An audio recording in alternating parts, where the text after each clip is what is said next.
Whew.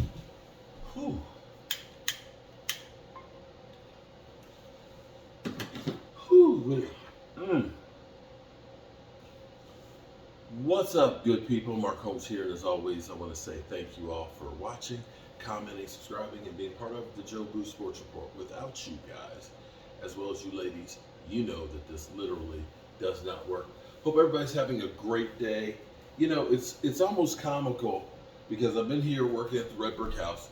I turned on the Eagles game, although I was downstairs working on the cabinets, getting the doors on the cabinets and varnishing stuff. And you can see behind me some of the cabinet doors that I've been varnishing here, and man, they look good. This place is literally, it changes by the day. And my man Ward family, he's like, you got my room ready? Because he's like, I want to come down and stay at the Red Brick House and watch a game. So it's like, yeah, bro, no problem. We'll have it ready. We'll have it ready. But it was funny because the Eagles game, they were losing, and it doesn't matter. It doesn't matter, okay? Um, it's preseason. These guys, a lot of these guys won't make it on to the Eagles roster. So you can't really judge a book by its cover, at least not with these guys. But it's funny because I have not trolled. I have not trolled. Philly 500 has literally, he hasn't been doing it so much lately, I guess he's worried, but was constantly sending me a text message with a link to a video where it was Mark Holmes is crazy and the Cowboys suck, and you know, and every day, it was every day. And so I, you know, go over and check it out because it is my son and things. And as soon as I go in there, Eagle fans are, you know, jumping on me, and you're a big piece of, you know what? I'm like, come on, man. Come on, bro. Really? It's like that? But be that as it may, I think the Eagles are a little bit concerned. You know, they've got all the hype, they got all the players and stuff, but I think in the back of their mind, they're thinking, what if? What if the season doesn't go the way we think it's supposed to go? What happens then? Because we done talked a whole lot of shit. Stay tuned, because I think things are going to go backwards for those Eagles. And that a lot of these talking heads, they're going to eat crow. But speaking of talking heads, man, are we going to see the end of ESPN? So, I'm still trying to understand why Pat McAfee was making a whole lot of money and making a hell of a name for himself, decided, nah, I'm going to take less money and go to ESPN. And ESPN has been shedding people left and right. You know, all the names of people that you know, pretty much gone, or will be soon. Disney is not the happiest place in the world anymore, at least not when it comes to ESPN. But see, here's where it gets to be interesting, because, you know, we saw Shannon Sharp want to get out, you know, with Skip Bayless. And, you know, we thought he was going to ESPN. But at the last minute, here it is. Colin Cowherd's The Volume. I guess he made an offer to Shannon Sharp that was a lot better than what ESPN was. But you have to look at ESPN and say, I might be joining a dying brand. Do I really want to hitch myself up to that? And then there's the way they treated Michael Irvin. Raw. But more than anything else, here's what you got. You know, so The Volume, if you don't know what it is, on YouTube, is headed by Colin Cowherd. He's got, like my man Bosh Lombardi, he's got a lot of different personalities. He's basically taken and created a sports YouTube community all in one place and calls it The Volume. Great thing, great idea.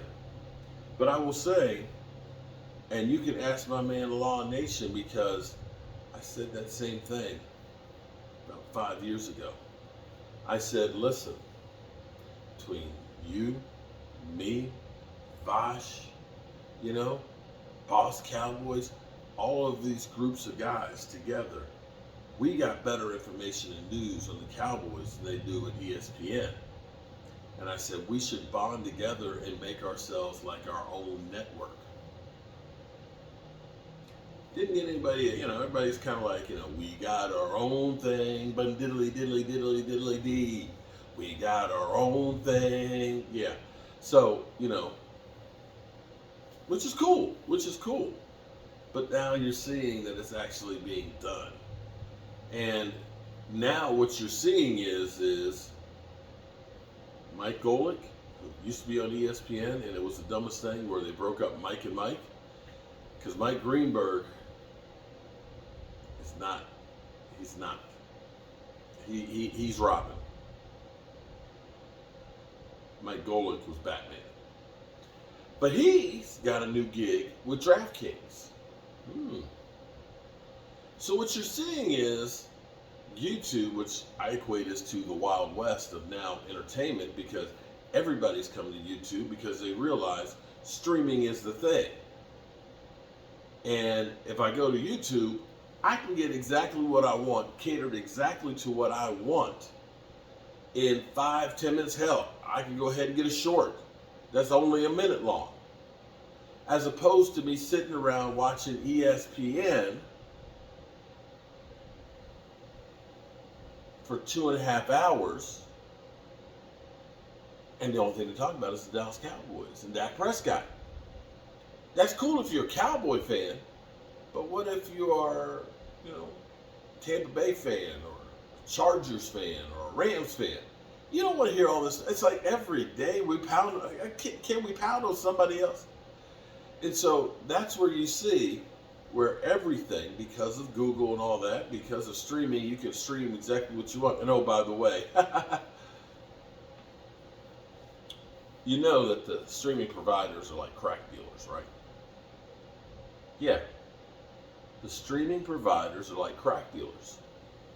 Because what they do is, they give you a taste. They give you a little taste. And then, man, ooh, you like that taste of streaming. $1.99. That's good taste, man. I love that stuff. But then they slip it up, we got, we got more expenses bringing more content. So we got to slip it up, to $2.99. Then $3.99, and all of a sudden, bam! $29.99. Yeah. That's what Netflix did. And Netflix went out and said, hey, we need content. Take some money. Throw something together. And that's why you started seeing some bull. You see big name people doing dumb shit. Weak ass movies. You're like, really? What the hell did I just watch? Yeah. In the meantime, cost goes up.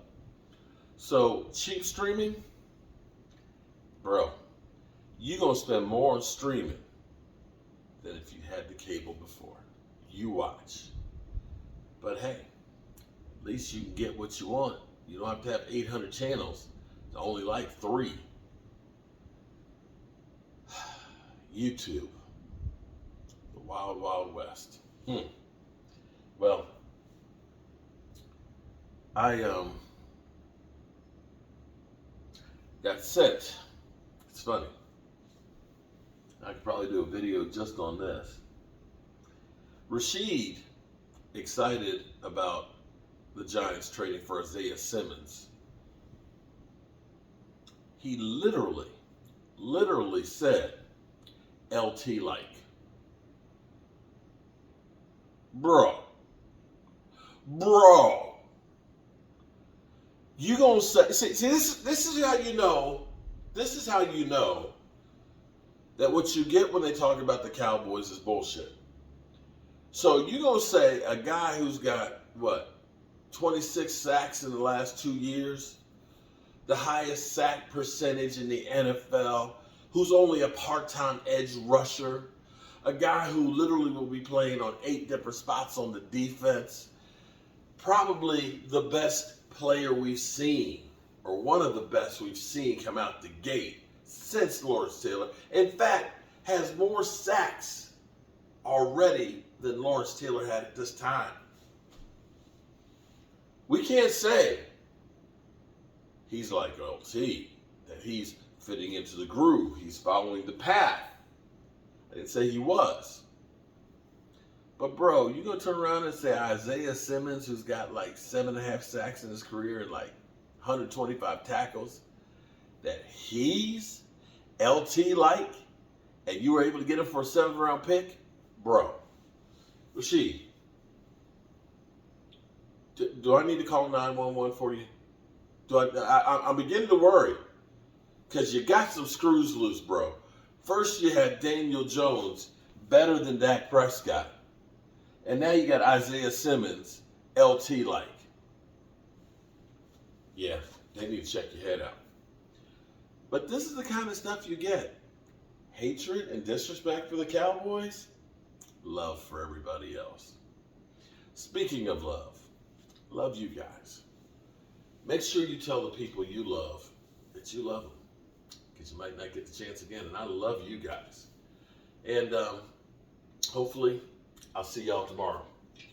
Fire's almost out anyway. Peace out.